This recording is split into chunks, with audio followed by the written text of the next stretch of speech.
Muitos são chamados, mas poucos são escolhidos. Mateus, capítulo 22, versículo 14. Por Thomas Menton. Porque muitos são chamados, mas poucos são escolhidos. Mateus, capítulo 22, versículo 14.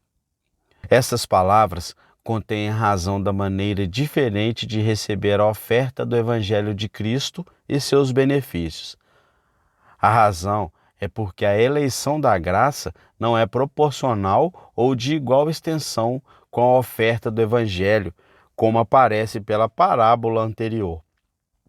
Muitos foram convidados, mas alguns se recusaram a vir para a ceia das bodas e menosprezaram e desprezaram o convite por uma afeição às coisas mundanas. Outros, por pretensão e cobertura, não negam categoricamente, mas dão desculpas. Non vacte, sem lazer, é o seu apelo. Non plicit, sem mente, é o seu significado. Por fim, alguns vieram, mas não todos, com uma vestimenta nupcial, isto é, eles professaram receber o Evangelho, mas não andaram dignos dele. Aqui está uma diferença clara. Alguns recusam, alguns vêm, e entre aqueles que vêm, alguns desgraçam o casamento em vez de honrá-lo, o que é outra diferença. Qual é a razão dessa variedade de sucesso? Eu respondo: nada mais, exceto o poder secreto e vitorioso da graça de Deus faz a diferença. Mas de onde vem que ela supera a obstinação de alguns homens e a força de sua inclinação sensual, mas não prevalece sobre outros? Porque todos os convidados não são escolhidos e predestinados ao fruto do amor eletivo de Deus, porque muitos são chamados, mas poucos são escolhidos. Nas palavras, tome nota. Primeiro, de dois tipos diferentes de pessoas. Algumas são chamadas e outras eleitas. Segundo, a proporção que cada espécie tem em relação a outras, muitas, poucas. Terceiro, a partícula que conecta a observação com a parábola anterior. Agora, para o primeiro, deve parecer que eles são de uma extensão semelhante. Romanos capítulo 8, versículo 30. Aos que predestinou, a estes também chamou, e aos que chamou, a estes também justificou. Mas devemos distinguir de um chamado duplo. Primeiro, externo e ineficaz. Eles são chamados com um chamado externo e comum, como os convidados foram convidados para a festa, que ou não vieram de forma preparada, pois o chamado é um convite a Cristo. Segundo, o chamado é colocado para chamado eficaz quando Deus poderosamente persegue seu propósito eterno, um chamado de acordo com o propósito. Romanos capítulo 8, versículo 28. E sabemos que todas as coisas contribuem juntamente para o bem daqueles que amam a Deus, daqueles que são chamados segundo o seu propósito. E assim é da mesma extensão com a eleição. 2 Timóteo capítulo 1, versículo 9, que nos salvou e chamou com uma santa vocação, não segundo as nossas obras, mas segundo o seu próprio propósito e graça que nos foi dada em Cristo Jesus antes dos tempos dos séculos. Estes não são chamados apenas exteriormente pela pregação do Evangelho, mas interiormente pela operação eficaz do seu Espírito, conforme aprouve e pareceu bem a Deus, desde a eternidade, decretar dentro de si mesmo a nosso respeito. Em segundo lugar, pelo número e proporção. Poucos são escolhidos. Parece haver uma dúvida sobre a palavra poucos, uma vez que são uma multidão que ninguém pode contar. Pouco não em si mesmos, pois, quando todos estão reunidos, eles formam uma grande congregação de justos. Salmos capítulo 1, versículo 5. Portanto, os ímpios não permanecerão no julgamento, nem os pecadores na congregação dos justos. Mas, comparativamente em relação à multidão daqueles que parecem em seus pecados, alguns estão fora do pálio. como multidões inteiras de nações espalhadas sobre o grande comum do mundo, que não reconhecem Cristo e não são reunidos em seu rebanho e dentro do pálio. Existem poucos crentes penitentes e sinceros, que são adequados para participar da festa do Evangelho. Eles de fato vêm, mas não com uma vestimenta de casamento. Não adornam a doutrina de Deus, nosso Salvador, com uma conversa santa, fluindo da fé em Cristo e do amor de Deus. Em terceiro lugar, a partícula causal deve ser observada, porque muitos são chamados, mas poucos são escolhidos. Isto é apresentado como uma razão da diferença precedente. É a misericórdia do Senhor chamar a ambos, mas sua misericórdia singular eleger qualquer um. Aqueles que são apenas chamados e não agem dignamente, suportam a justa punição de sua negligência e desprezo. Aqueles que obedecem ao chamado não devem atribuí-lo a si mesmos, mas à graça de Deus, que lhes dá o Espírito e a fé, e a primeira ascensão desta graça que vem a nós é na eleição. Doutor, a razão pela qual qualquer falta da graça do Evangelho é longa por si mesma e porque outros a recebem de uma maneira mais digna é a mera graça discriminadora de Deus. Abordarei este ponto nessas considerações. Primeiro, uma vez que todos os homens pecaram em Adão e são culpados da maldição e da morte eterna, Deus não nos teria feito mal algum se nos tivesse deixado perecer neste estado. Que todo mundo se tornou culpado diante de Deus, tanto por causa do pecado original quanto do pecado atual, é claro. Romanos capítulo 3, do versículo 19 e 23. Tudo o que a lei diz, aos que estão debaixo da lei diz, para que toda boca esteja fechada e todo mundo se torne culpado diante de Deus. Eles são culpados diante de Deus, isto é, um estado condenável e desagradáveis ao justo julgamento de Deus. Todos pecaram e careceram da glória de Deus, isto é, sua imagem gloriosa.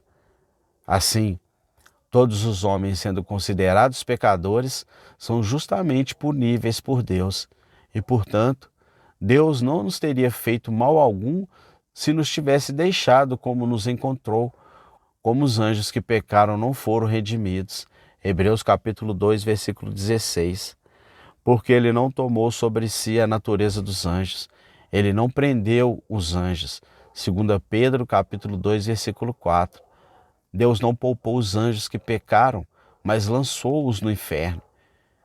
Ele poderia ter rejeitado tanto um quanto o outro e jogado fora toda a raça humana imediatamente por sua desobediência, como fez com os anjos maus.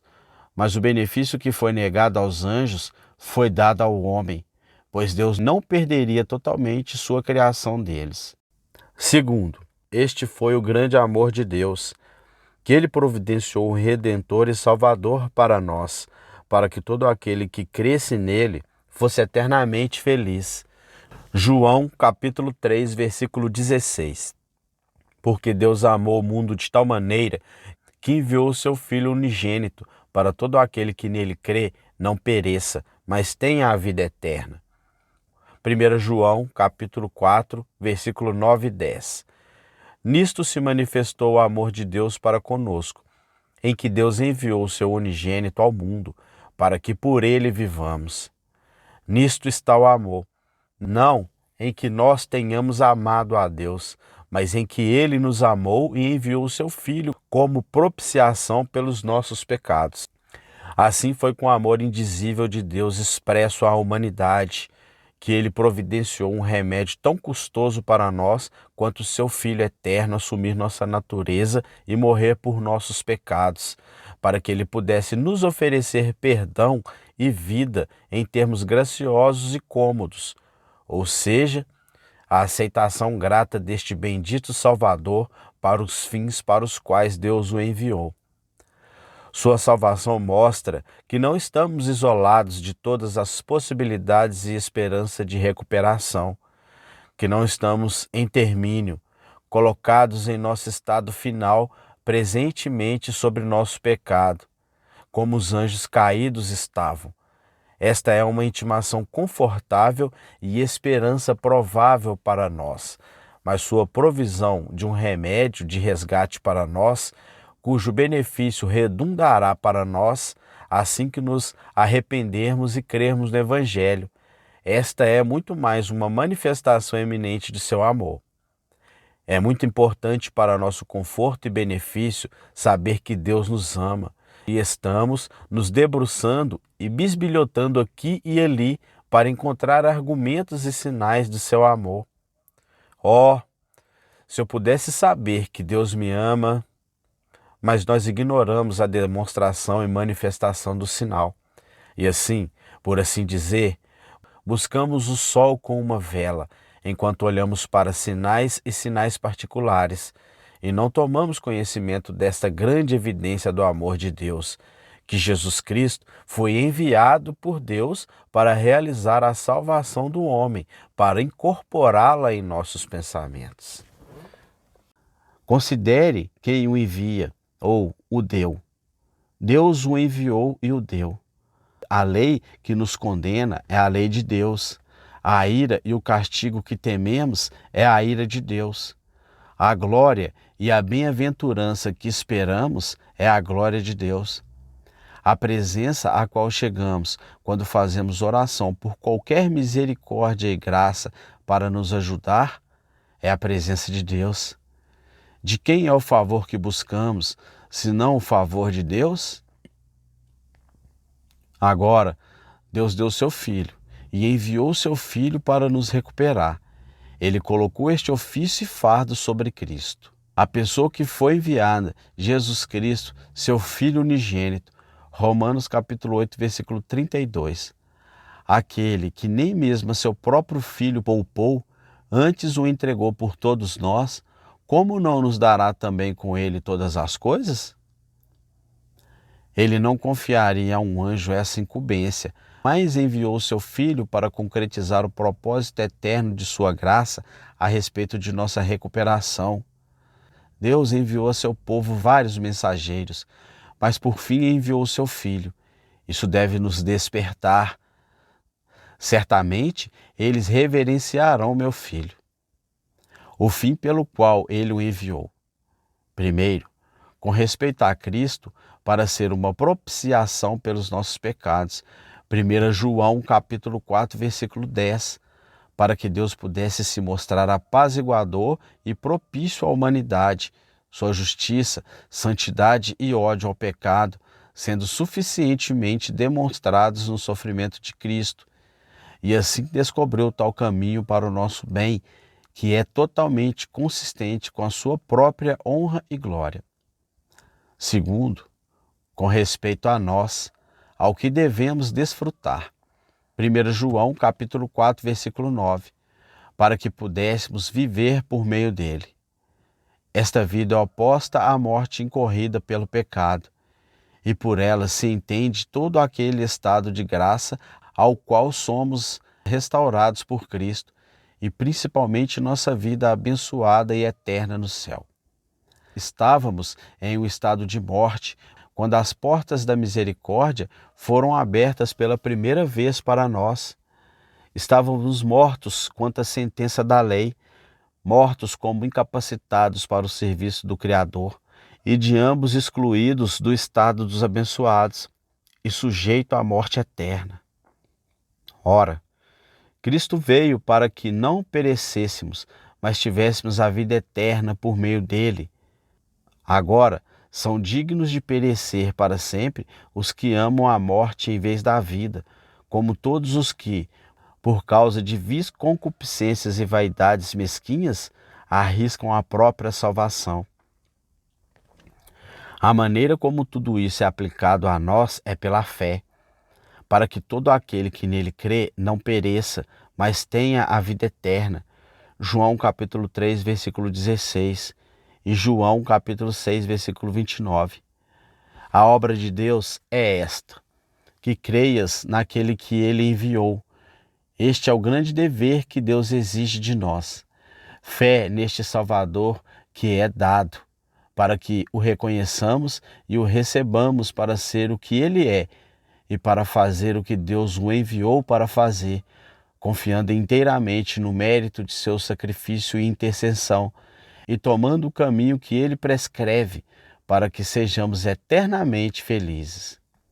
Terceiro, para trazer essa fé em Cristo crucificado, ele envia mensageiros com essas boas novas onde ele quiser e para quem ele quiser, pois Deus é um benfeitor livre e pode fazer com os seus como ele quiser.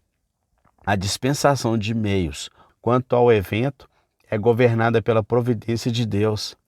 A concessão geral é: ide, pregai o evangelho a toda criatura. Marcos capítulo 16, versículo 16. Essas boas novas devem ser publicadas a todas as nações que os crentes serão salvos. Nenhum tipo de pessoa é excluído de nossa comissão. De que outra forma eles podem crer? Romanos capítulo 10, versículo 14 e 15. Como, pois, invocarão aquele em quem não creram? E como crerão naquele de quem não ouviram falar? E como ouvirão, se não houver quem pregue? E como pregarão, se não forem enviados? Crer não é possível sem ouvir, e eles não podem ouvir a menos que sejam pregados. E isso não pode ser até que Deus encontre pregadores para eles, equipando-os com dons e fornecendo-lhes habilidades, e abrindo no curso de sua providência um caminho para eles. Isto é o que é representado nesta parábola, enviando seus servos para convidar seus convidados para o casamento. Agora é uma grande misericórdia e favor concedido a nós que temos um chamado ou somos permitidos os meios de salvação. Atos capítulo 13, versículo 26. A vós é enviada a palavra dessa salvação, não trazida, mas enviada. As jornadas dos apóstolos foram guiadas e dirigidas pelo Espírito, bem como sua doutrina. É uma mensagem de Deus e por isso eles são deixados sem desculpa, que têm o caminho para o céu aberto a eles no Evangelho e não andam nele. O Evangelho, para onde é enviado, não prevalece sobre todos igualmente. Alguns creem e outros são endurecidos. Atos capítulo 17, versículo 4 e 5. E alguns deles creram e se alinharam a Paulo e Silas, e uma grande multidão de gregos devotos, e não poucas mulheres importantes. Mas os judeus não creram, movidos de inveja, tomaram para si alguns homens lascivos do tipo vil, e agitaram toda a cidade, e assaltaram a casa de Jasão, e procuravam trazê-los para fora ao povo. Alguns creem com uma fé viva, outros com uma fé morta. Não vivem de forma responsável por isso. Certo é que todos não têm a fé dos eleitos de Deus. Aqueles que não creem neste Evangelho, a ira de Deus permanece sobre eles, mas aqueles que o recebem com uma fé verdadeira e viva são libertos da ira vindoura e da destruição eterna, e têm o perdão dos pecados e a vida eterna concedida a eles. João capítulo 3, versículo 36. Aquele que crê no Filho tem a vida eterna, e aquele que crê no Filho não verá e aquele que não crê no Filho não verá a vida, mas a ira de Deus permanece sobre ele. Aquele que se entrega a Cristo para ser salvo e governado por ele, está em um curso que o levará finalmente a toda a felicidade eternamente. Mas, ao contrário, aquele que negligencia ou despreza as ofertas da graça está inevitavelmente sob a ira de Deus devido a ele por seus pecados anteriores, e mais devido por esta grande transgressão adicional, menosprezando os métodos de Deus para sua recuperação. Bem, então há uma diferença. Agora, a causa dessa diferença deve ser investigada. Portanto, provarei duas coisas. Primeiro, aqueles que não creem ou não recebem o Evangelho de uma maneira mais digna, A razão de sua descrença não está em Deus, mas neles mesmos. Segundo, aqueles que creem com uma fé verdadeira e viva não a têm de si mesmo, mas de Deus, e isso em virtude de sua eleição. E assim, em ambos os casos, o do profeta é verificado. Oséias capítulo 13, versículo 9. Ó Israel, tu te destruíste a ti mesmo, mas em mim está o teu socorro. Que Deus conceda esse benefício a alguém, é graça para todos os outros que são passados por alto. Há uma indignidade concomitante que é justamente imputável a eles mesmos e não deixa mácula nos conselhos e decretos de Deus. Primeiro, é longo por si mesmo que qualquer um perca a graça do Evangelho. Eles têm um favor semelhante nos meios exteriores e ofertas como os eleitos têm, pois ambos são chamados, como no texto. Deus lhes oferece misericórdia, não como eleitos, mas como pecadores e miseráveis.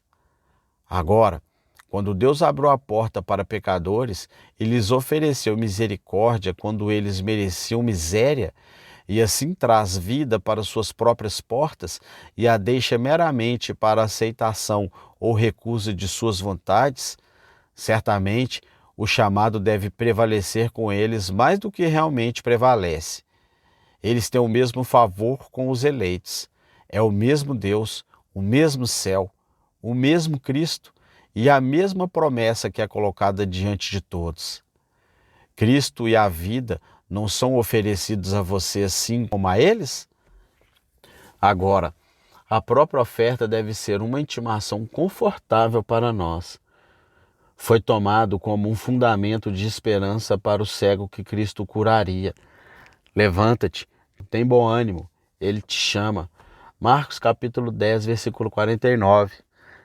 Deus, ao chamar, ofereceu um remédio que, se negligenciarmos e desprezarmos, quem está em falta?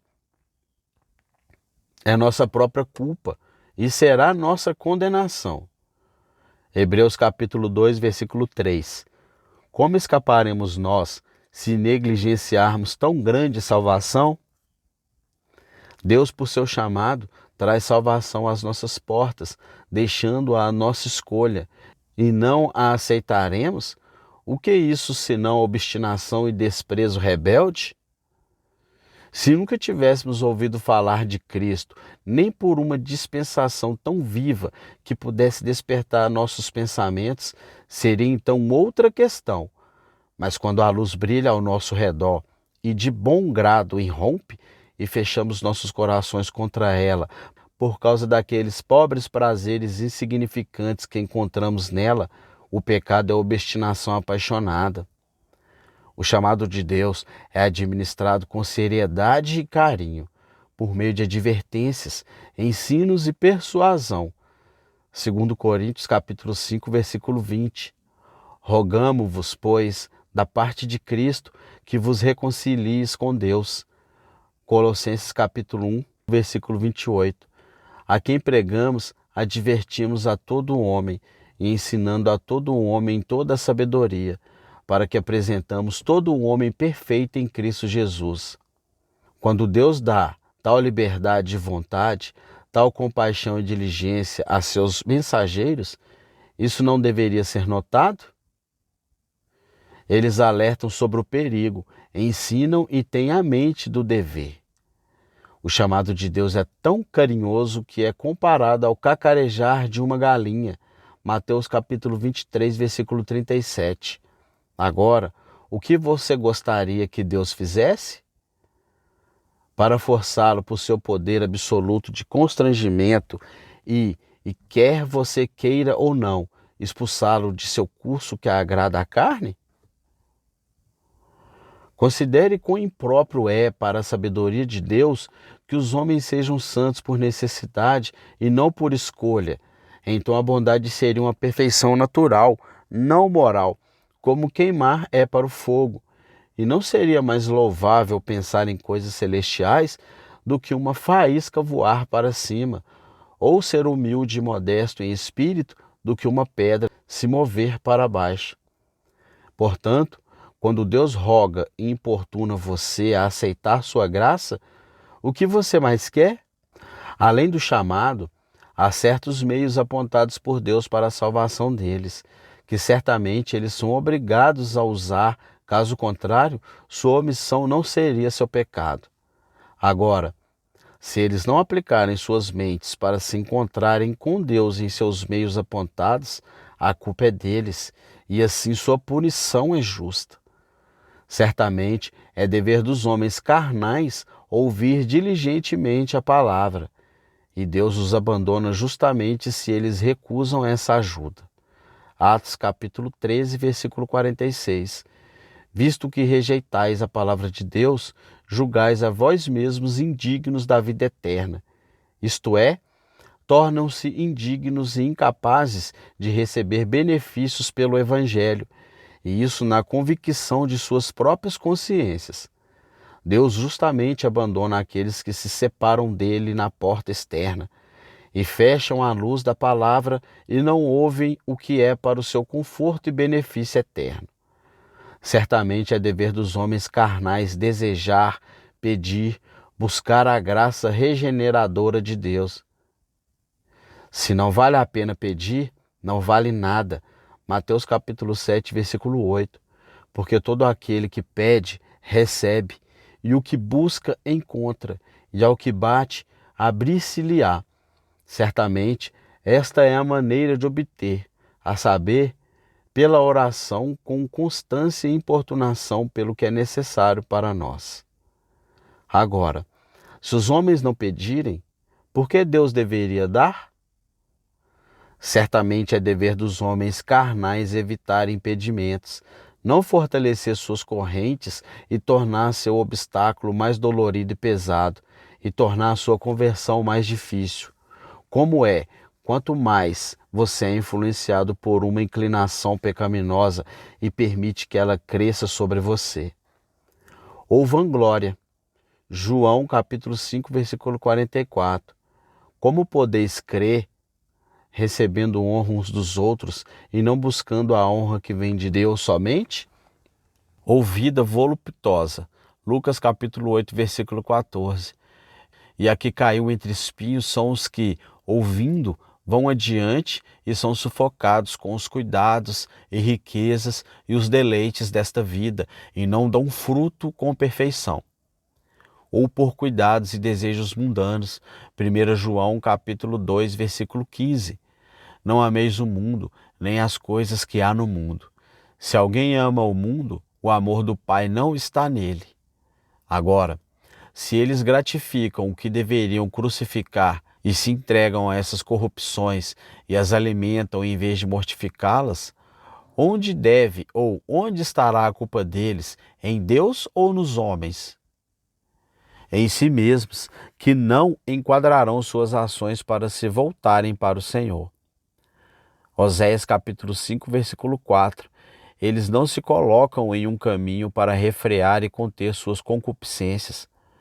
Além disso, eles devem considerar seus caminhos. Salmos capítulo 119, versículo 59. Pensei em meus caminhos e voltei meus pés para os teus testemunhos. Lamentações capítulo 3, versículo 40.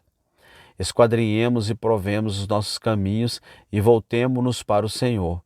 Isto é, diga, o que sou eu?